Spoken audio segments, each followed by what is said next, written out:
Hello everyone and welcome to episode 40 of my World of Tanks gameplay series. So 40 episodes, that's quite a few in there. Hopefully there'll be another 40 and more after that. But today we're on Lakeville in the T34 in a platoon, and we're here with a couple other clan mates. And these guys I haven't played with in a while, but when they were both online and they're like, hey, go get on the Mumble server. I'm like, oh, sure, we'll have a conversation. So throughout all this, we were talking to each other on the voice server there and having a good time. But hopefully you guys enjoy this battle as usual. I hope you usually enjoy them. But I've got a few things today to talk about. And the first off, a couple days ago, World of Tanks, the 8.5 update is now in the test server.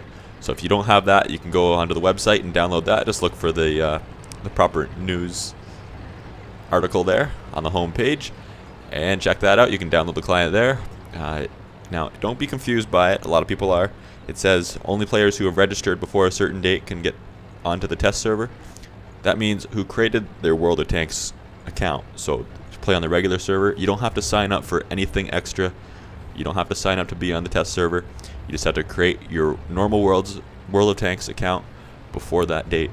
So if you've been playing for more than a week, then you can probably get onto that server.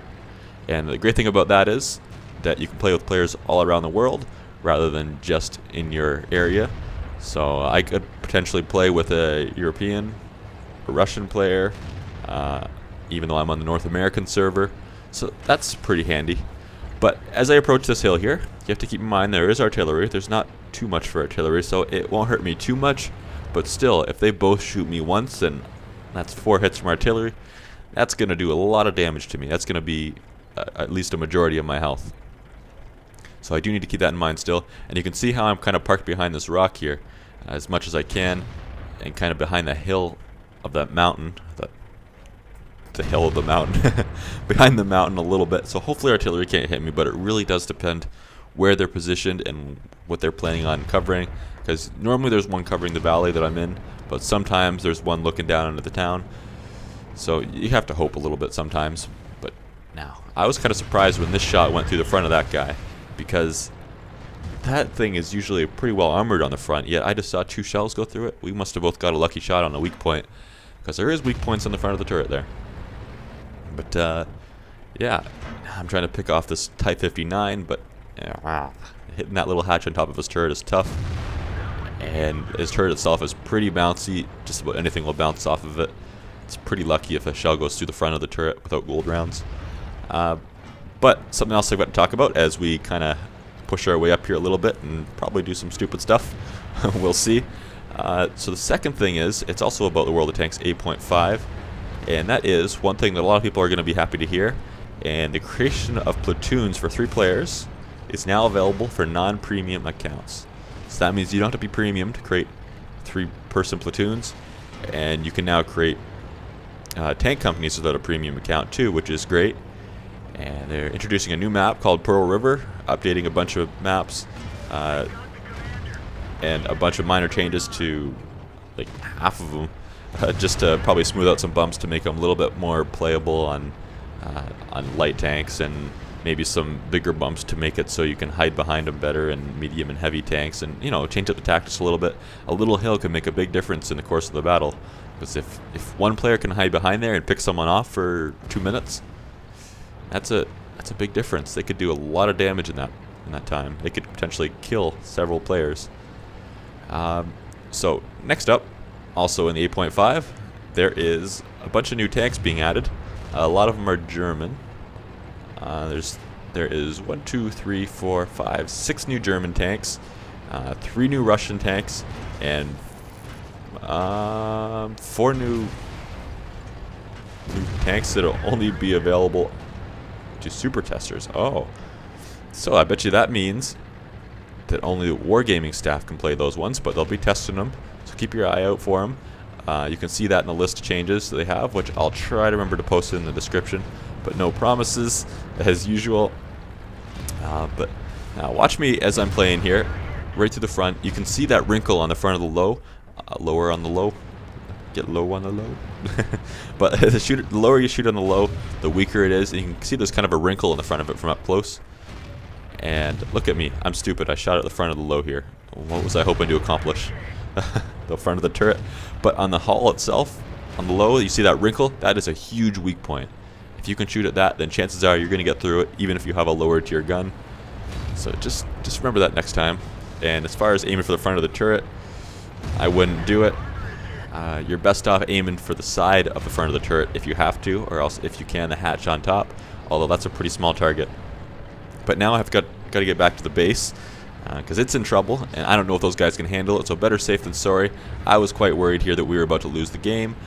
But look at how slow I turn around. It's like, turn. You're going to see several more slow turns like that too. And that's quite painful. I actually looked down to see if my driver or my engine were gone, because that is really slow of a turn. But something else there is to talk about, and that is my apartment, actually. So it's got new windows, which is great, because so far they look a whole lot better. The mold growing on them is a whole lot more minimal, which is awesome. The other ones were probably put in when the building was built 50 years ago.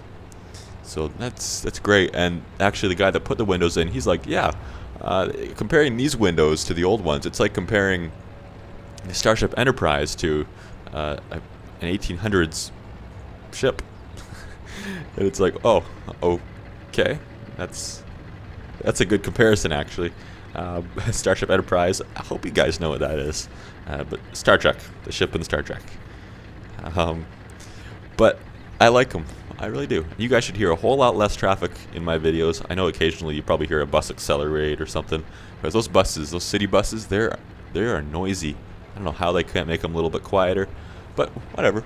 So you should hear that a little less, but I'm sure you'll still hear the occasional cat meowing or my chair squeaking, and and there'll still be the odd vehicle that you hear, I'm sure, but it should be a whole lot less. But those buses, I don't know how they couldn't make them quieter. They're a whole lot noisier than the big yellow school buses I used to have to go on every day. I'd spend an hour and a half on those buses every day, by the way. And those buses, especially the older ones, the newer school buses aren't too bad. I don't know what you have around your areas for newer school buses, but here in the Ontario area, there's the newer buses, which have a higher clearance inside, so I can actually stand up straight because I'm 6'3", 6'4".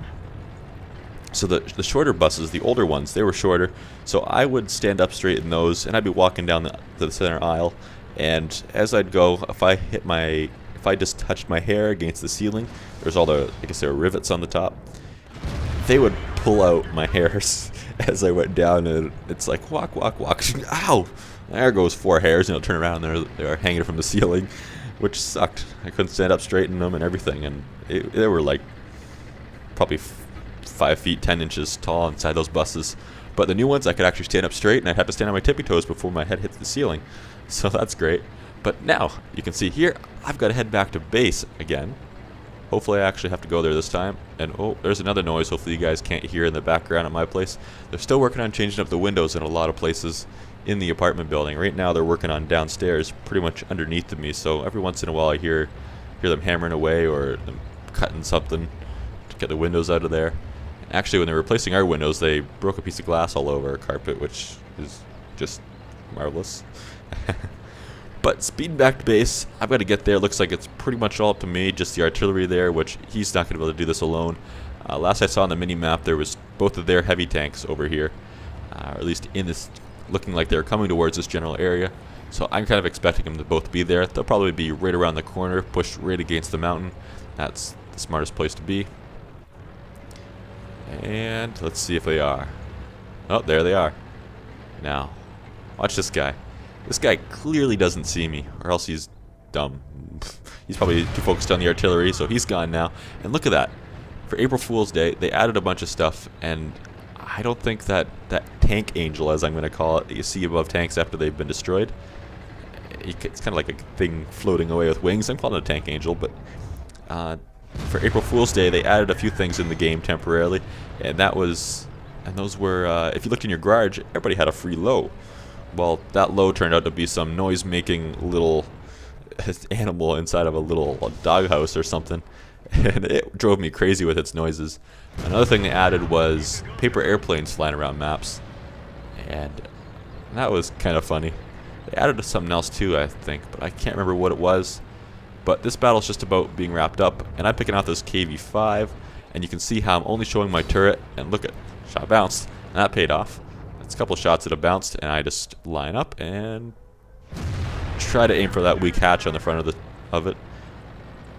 And also, if you have to on the KV5, there is the hatch on top of its turret that's kind of weak, but otherwise they're pretty solid. Like the Type 59, the Tier 8 medium premium, if you're trying to circle kill the KV5, it's tough. Even when you shoot it at the back, a lot of those shots ricochet. So it's something I wouldn't recommend trying on your own, because it's difficult. You'll very rarely be able to take out a KV5 at full health on your own. It's possible, I'm sure, but difficult. So, guys, I hope you guys enjoyed this. And look at this KV5 coming out. He's like, oh, I'm tired of you. I'm going to kill you. But I hope you guys enjoyed. This was certainly a great battle. My platoon mates didn't survive, but that's fine, I guess. They'll live to fight another day. But until next time, guys, see you later. Have a good one. Bye-bye.